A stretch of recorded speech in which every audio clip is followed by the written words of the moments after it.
Muito bem, voltamos com mais um bloco aqui do Superi Notícias. Nesta quarta-feira, véspera de feriado, no primeiro bloco você acompanhou as principais notícias de Valadares e região. Lembrando que você também pode acompanhar o Superi Notícias também na nossa fanpage do Facebook, só acessar Superi TV Canal 20 e lá você vai encontrar não só o Superi Notícias, mas também toda a grade de programação aqui da Superi TV Canal 20 da TV a cabo. Neste segundo bloco, vou ter a honra de conversar com a advogada trabalhista e empresarial e uma das referências nesse setor do direito aqui em Governador Valadares, a doutora Poliana Mafra. Ela que também é expert e craque no pickleball, não é mesmo, doutora Poliana? Seja muito bem-vinda. Boa tarde. Ei, boa tarde, Gustavo. Tudo bem? Tudo certo. Prazer estar aqui. Eu agradeço o convite. Muito bom estar aqui com você. A honra é toda nossa, né? Receber uma advogada que já está há mais de 20 anos no mercado aqui em Governador Valadares e, sem sombra de dúvidas, tem muito a nos acrescentar no Superi Notícias.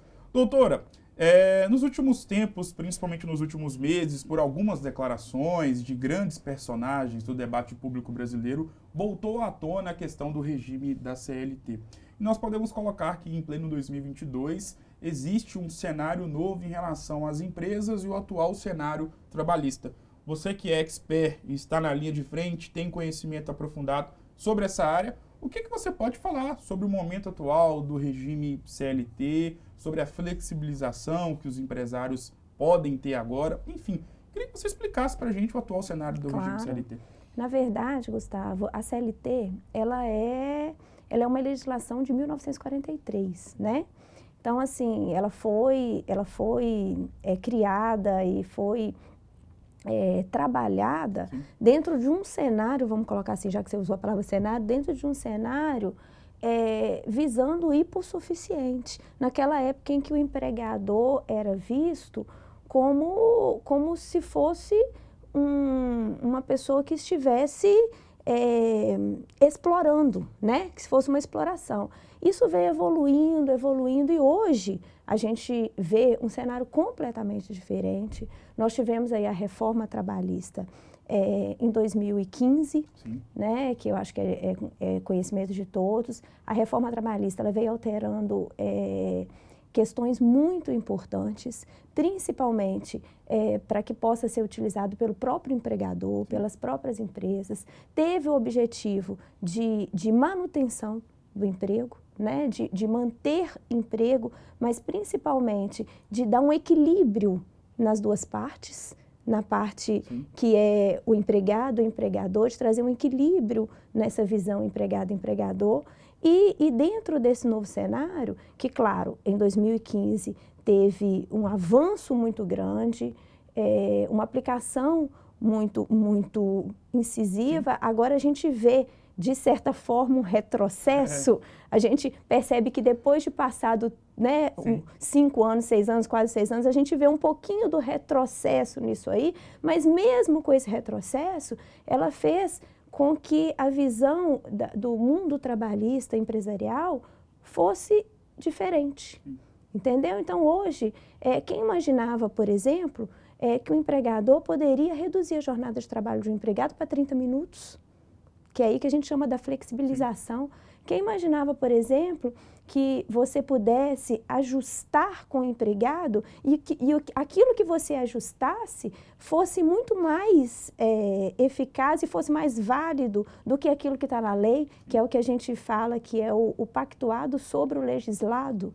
Então, quer dizer, é uma flexibilização, é uma evolução do mundo trabalhista que, na minha opinião, veio mudar a versão dentro da própria empresa, né? Da aplicação dessa legislação dentro da própria empresa.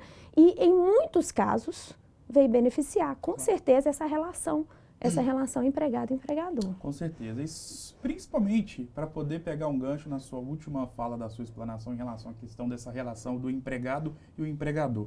Ainda estamos vivendo tempos de pandemia, mas vivemos um período mais agudo, inicialmente, obviamente, quando a pandemia chegou em todo o mundo, também no início de 2021. Aonde eu quero chegar? A área trabalhista, essa relação empregado e empregador, veio à tona durante principalmente os períodos mais agudos da pandemia, principalmente no início, onde várias empresas tiveram que demitir muitos colaboradores, tiveram que refazer contratos, enfim. Qual que é a sua avaliação e como foi para essa área trabalhista nos períodos mais agudos da pandemia? Isso.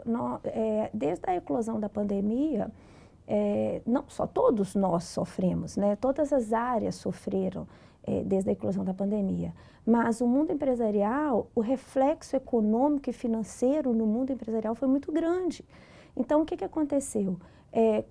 O governo, ele trouxe medidas, né, através das medidas provisórias, ele trouxe medidas que poderiam ser adotadas dentro da empresa e que posteriormente essas medidas provisórias viraram lei e hoje já temos aí uma nova medida provisória em vigor que provavelmente também vai virar lei, até mesmo para ser utilizada em outras pandemias, que foi o objetivo do governo. Quando você faz a leitura da última medida provisória, e dentro dessas medidas, que teve o objetivo da manutenção também dos vínculos de emprego, foi necessário as empresas tomarem várias proporções. Algumas empresas reduziram o contrato de trabalho, algumas empresas fizeram rescisões contratuais porque não tinham saída, tem empresa que fechou a porta, mas empresas outras suspenderam o contrato de trabalho, outras reduziram jornadas e salários a ponto de que pudesse sobreviver. Então, assim, o objetivo dessas medidas, dessas providências do governo foi exatamente isso, a manutenção financeira da empresa e, consequentemente, a manutenção do emprego, né? Então, assim, nós vivemos um cenário crítico, caótico, o cenário caótico empresarial.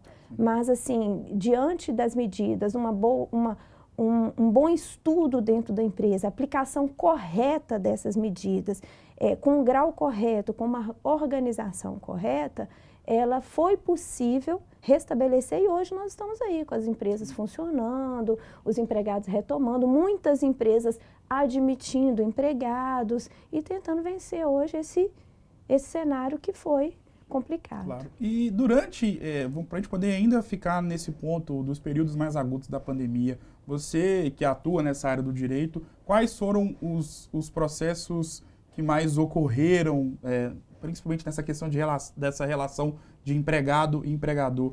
Quais foram os processos que mais aconteceram? Quais foram os tipos de processos que mais aconteceram nesse período da pandemia mais agudo? Então, nós tivemos, tudo isso depende muito do caminho empresarial, depende muito da atividade da empresa. Sim. Então, assim, nós tivemos aí várias situações. Nós tivemos empresas que pelo resultado, por exemplo, empresas que fecharam as portas, empresas que a atividade não tinha como funcionar nem sequer parcialmente. Então, empresas como essa, a gente teve que tomar um caminho, que foi realmente a suspensão total dos contratos de trabalho, algumas demissões. Agora, nós tivemos outras empresas que, por exemplo, conseguiam funcionar parcialmente, então foi possível fazer um equilíbrio de jornada, onde a gente conseguia manter os empregados num parcial, outros empregados em outra jornada e conseguia manter todos os contratos de trabalho. Então, tudo dependia da análise jurídica, né, com relação à atividade daquela empresa.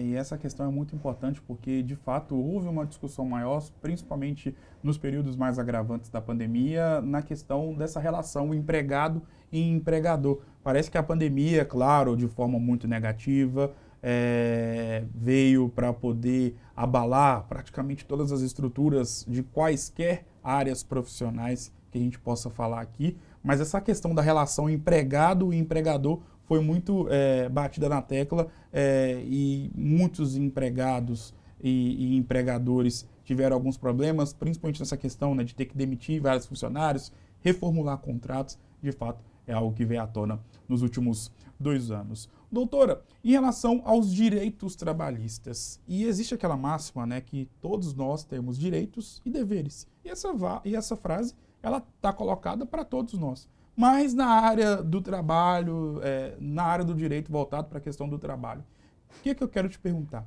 Os trabalhadores sabem e têm a exata noção dos direitos que eles possuem?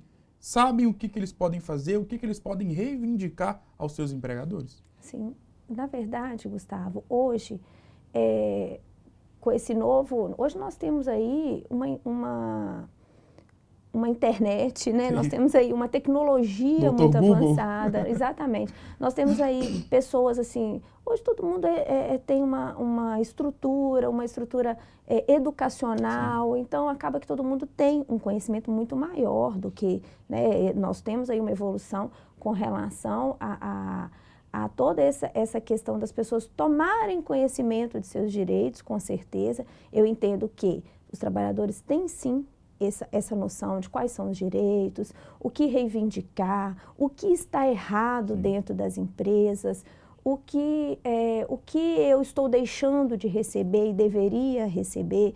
Isso aí eu penso que hoje, no mundo que a gente vive hoje, todos nós temos conhecimento, pelo menos um mínimo de conhecimento do que é o básico do nosso direito. Mas, assim, aproveitando a sua colocação, além disso, o mais importante nessa relação empregado-empregador é não só esse conhecimento do empregado, porque, na verdade, é o que você disse, são direitos e deveres. Então, o trabalhador tem direitos? Tem, mas também tem deveres, né? Nós, trabalhadores, prestadores de serviço ou trabalhadores vinculados à CLT ou empregados diretamente ligados à empresa, nós também temos deveres. Então, é bilateral, é uma relação bilateral. Sim. Então, todos nós temos deveres e obrigações. E com relação à empresa, essa questão de que a empresa tem deveres com relação ao empregado, sim. Então, o que eu acho nesse caminho importante? A empresa se conhecer. A empresa tem uma gestão de RH de forma que ela conheça a sua empresa, sim, entendeu? De forma que ela conheça, porque o que a gente vê, Gustavo? A gente vê falhas muito simples, empresas cometendo falhas muito simples, falhas assim, que são muito fáceis de ajustar, entendeu? Que às vezes geram um passivo trabalhista muito grande. Sim. E ela acaba deixando para resolver ou para acordar ou para ver que está errado quando chega uma reclamatória trabalhista. Então, às vezes, não precisa chegar numa reclamatória trabalhista para se ajustar. Então, assim, muitas vezes as pessoas pensam, as empresas, raciocínio empresarial, que graças a Deus a gente tem conseguido, com uma boa assessoria jurídica, com um bom trabalho jurídico, evoluir dessa mentalidade empresarial, de que você não está economizando. Entendeu? Então, às vezes, por exemplo, uma jornada de trabalho, uma anotação de cartão de ponto, você conhecer o seu RH, você conhecer um salário extra folha, que a gente vê muito no comércio. Isso, às vezes o empresário acha que ele está economizando. E, na verdade, ao contrário, ele está adotando um passivo que numa reclamatória trabalhista é muito grande. Eu já vi condenações que assim, que o tamanho de condenação que abala significantemente a situação financeira da empresa. Porque nós temos, por exemplo, em Valadares, nós temos empresas grandes, mas nós temos uma característica de comércio. Sim. Nós temos uma característica de empresas, né? Micro e média empresa. Então, assim, são pequenas faltas e falhas que, se você tiver um acompanhamento, você minimiza passivo ou até mesmo exclui esse passivo. E são questões muito simples, que às vezes um trabalho interno ou um trabalho de uma assessoria jurídica responsável resolve. E não economiza. Não, eu não estou economizando, eu estou investindo na minha empresa. Além disso, você tem um resultado que, na visão empresarial, na visão perante os trabalhadores, na visão perante os consumidores, na visão perante os fornecedores. Sim. Então, tem todo um resultado disso. Doutora, para a gente poder encerrar nosso bate-papo, desde já te agradeço mais uma vez por esse bate-papo, por ter nos dado a oportunidade de conversar com você, que é uma das referências na área da advocacia aqui em Valadares, para a gente poder encerrar de forma rápida, claro, se for possível, porque eu sei que é uma questão muito complexa. Exatamente. Já não é novidade ouvir de vários empresários, pequenos, médios ou principalmente os grandes, que eles precisam pagar muitos direitos trabalhistas no sentido de ter que gastar muito com o empregado, pagar o salário, obviamente, são férias, FGTS, FGTS, perdão, enfim. E muitos reclamam que todo esse dinheiro que eles gastam com apenas um trabalhador, e aí você multiplica esse número por 10, dependendo do tamanho da empresa, impede deles poderem investir no crescimento da empresa. Os empresários, muitos reclamam que eles têm muitos direitos a serem cumpridos com os empregadores. De fato, isso acontece? É algo que pode ser revisto no regime da CLT? Como você avalia? Olha, nós temos direitos a serem cumpridos com trabalhadores, ponto. Isso é fato, né? Então, assim, hoje, se você tem uma equipe trabalhando dentro da sua empresa, você tem obrigações, deveres trabalhistas a serem cumpridos, isso é fato. Mas isso não significa que é o fim do mundo. Claro, é financeiro, sim, mas assim, nós temos aí também a rentabilidade, né? Aquele trabalhador é quem traz o lucro para aquela empresa. Então, dentro das obrigações, que é o que você me disse, eu volto a falar, é muito importante a empresa se conhecer. A empresa ter uma gestão de RH e uma assessoria, uma consultoria jurídica, onde ela saiba o que está acontecendo, entendeu? Onde ela saiba onde aplicar, como fazer com aquele valor, como economizar, aonde economizar, entendeu? Porque às vezes você economiza no lugar errado. Então, assim, você tem todo um leque de legislação, você tem todo um leque de direitos, mas você tem também todo um caminho, né, através de uma consultoria prévia, onde você pode aplicar, onde você pode estudar, que, igual eu disse, que evita passivo, que economiza em certas situações. Sim. Então, assim, é muito importante a empresa ter essa visão, a empresa saber ter todo um conhecimento do seu recursos humanos e dos direitos que são inerentes àquele trabalhador, aquela equipe que ela tem, para que ela possa aplicar de forma correta. E tem como a gente aplicar de forma correta a ponto da empresa evitar todo um passivo e fazer talvez uma economia financeira? Claro que tem. Sim. Uma assessoria jurídica, uma visão de RH uma visão de RH profissional, isso tudo, a consequência disso é exatamente uma empresa estruturada. Doutora, foi uma honra, uma aula sobre direito trabalhista empresarial. Obrigado mais uma vez e as portas estão e estarão sempre abertas para você poder voltar mais vezes. Gratidão, obrigado por ter aceitado o convite. Foi uma honra ter você aqui. Eu que agradeço. Mais tarde tem pickleball, né? Bom. Mais tarde tem pickleball. Vou lá para poder aprender que eu estou precisando entrar no pickleball. Obrigado mais uma vez. Eu que agradeço. Doutora, o Super Notícias de hoje vai ficando por aqui. Um grande abraço e eu volto em uma próxima oportunidade. Até mais.